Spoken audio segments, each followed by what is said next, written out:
So yung na-experience ko, sana hindi nyo na ma-experience. Po. Ngayon po. Pero guys, huwag nyo hawakan to kasi na mainit eh. Ito, mainit po yung dalawa. Yes sir, bali nakaraan, di ba nag-overheat to? Ano bang ginawa? Pwedeng pabuksan natin para ma-explain.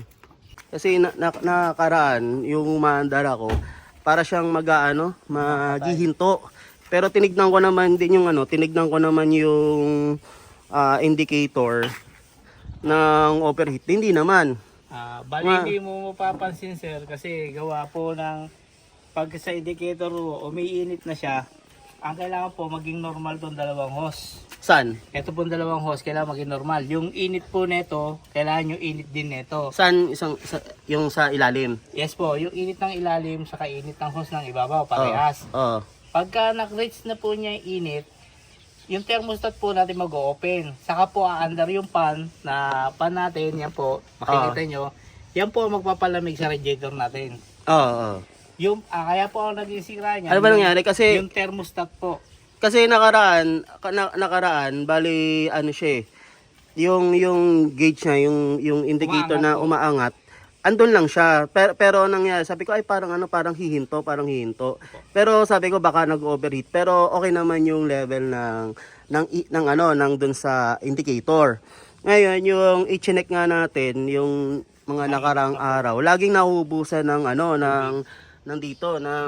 coolant, actually coolant, tubig. Ngayon yung chinek natin yung nakaraang araw, halos wala na talaga. Tapos yun nga nag-overheat. Ano ba nangyari? Yung po yung nangyayari sa kanya, may tubig naman po siya. Kaso nga po, hindi po nagiging normal yung init ng hose. Saka ito po nga sa ibabaw. Yung dalawang yan, hindi naging normal.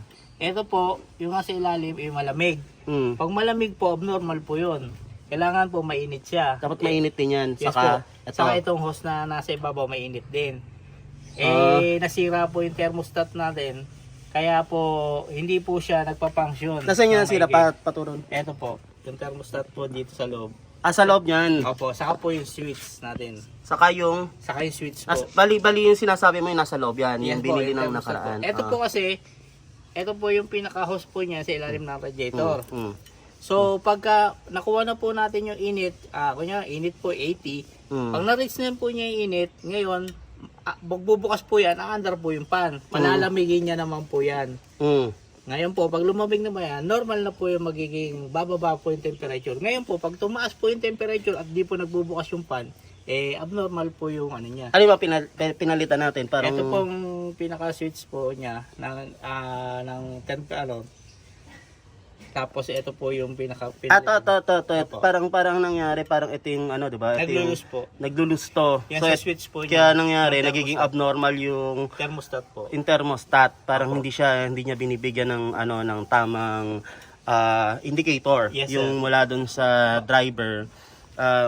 Indicator mula dun sa driver na nag-overheat na to kasi nga yung sensor nito hindi binibigay dun sa driver. Kumbaga po doon, mainit na siya pero hindi niya pa binubuksan yung pan kasi hindi po nare-reach ng ng switch yung thermostat. Oo, dahil sira nga to. Dapat po mag-o-open na siya para lumamig na po yung makina niyo.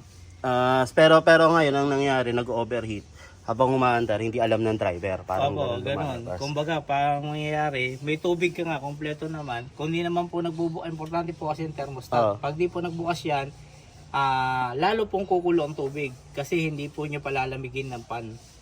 Kasi yung fan po kasi ang nagbubukas sa thermostat. So kahit umaandar yung fan, pero although umaandar yung fan, pag tinignan naman natin umaandar yung fan, pero dito sa parte na to, hindi naman siya nakakapag-deliver, hindi naman nakakapag-deliver ng maayos para dito sa makina. Wala rin. So overheat pa rin yung mangyayari. So at least ngayon na check na natin na okay na. And based naman dito, meron naman. Ngayon lang kasi binuwasan chinek eh. So yan mga guys. So yung na-experience ko, sana hindi nyo na ma-experience. Bali umaandar tayo, nag-overheat na pala. Kaya pala parang sinisinok. Yung number 1 po talaga dyan, tubig. Or coolant. Tubig. Usually coolant to eh. Coolant. Ngayon lang tubig lang kasi Kasi chine-check pa po o natin. ng Kasi overheat. mauubos po Maubos yung kulat natin eh. Mamulubi tayo. Mamulubi tayo. So at least to sum up guys, so nangyari dalawang nasira, dalawa. So yung isa, yung dito banda, Thermostat yung po. thermostat, yung Sa sa loob. Then ito naman yung switch sensor, yung sensor switch. So ito dinideliver dun sa driver, then isa naman is yung Tubig. nagtutubig. Ngayon to sum up, 'di ba dapat ito mainit? Yes po. Saka ito. Ang normal po niyan, ito po mainit, saka ito po. Ngayon po. Pero guys, wag niyo hawakan to kasi nga mainit eh. Ito, mainit po yung dalawa na yan. Normal po yun. Ah. Pag ito po kasi dati noon malamig. Hmm. Malamig po yan, ito mainit. Hindi po siya normal. So ibig Abnormal sabihin po yan. dapat mainit Opo. pero nangyari ito mainit Lalamig ito. lang po to kapag na-reach na po ng thermostat natin yun. Mag-o-open po siya. So pag na-open po siya, o open na po ang pan, palalamigin naman. Ang nakaka ano niya na kung marunong kayo guys, pwede naman din to tansyahin. Pero kung kayo tatansyahin niyo na mainit malamig, hindi ko suggest baka mapasok kayo. Mainit po yan. O saka nga pala kasi nakaraan yung umaandar to, mabagal din kasi meron siyang certain na speed na binibigay o yung acceleration. Pero nangyari, kaya pala siya parang mabagal o hindi yun yung maayos na takbo niya. Kasi ang nangyari, nag-overheat na siya. Saka yung delivery ng heat dito is hindi abnormal. Kaya nangyari yung takbo. So guys, kung yung auto niya sasakyan nyo, napansin nyo na iba yung hatak o yung takbo dun sa usual, pwedeng ihinto nyo, baka kasi nag-overheat na siya pero hindi pa rin Nag-i-indicate.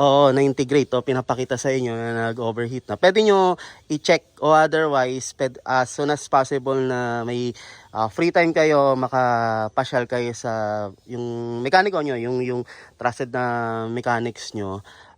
Much better. Kasi yung minsan kasi pag hininto mo lang yan sa isang for example talyer dyan, then eventually wala naman silang idea dun sa history ng auto mo. So as much as possible, meron talagang isasagot at sasagot yan na problem sa sasakyan mo.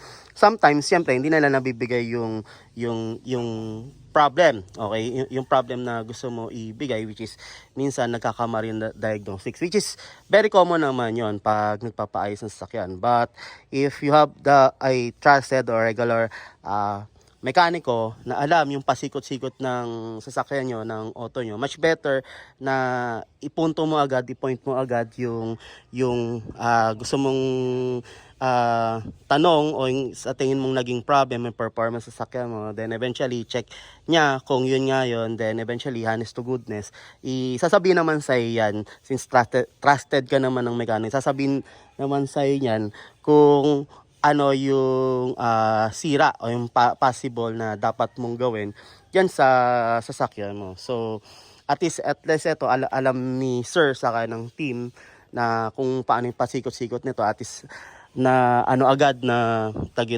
agapan agad. Kasi may mahirap kasi pag lalo na pag Maynila, for example ako katulad nito sa Manila ako, this is daily use. Minsan sa Manila kasi hindi mo predict yung yung biyahe o yung liku-liku mo. Sometimes nagkakaroon siya ng detour, galing ka sa malawak na daan, then eventually pupunta ka sa masikip, then ipapark mo sa masikip or mapupunta ka sa isang sobrang traffic na lugar.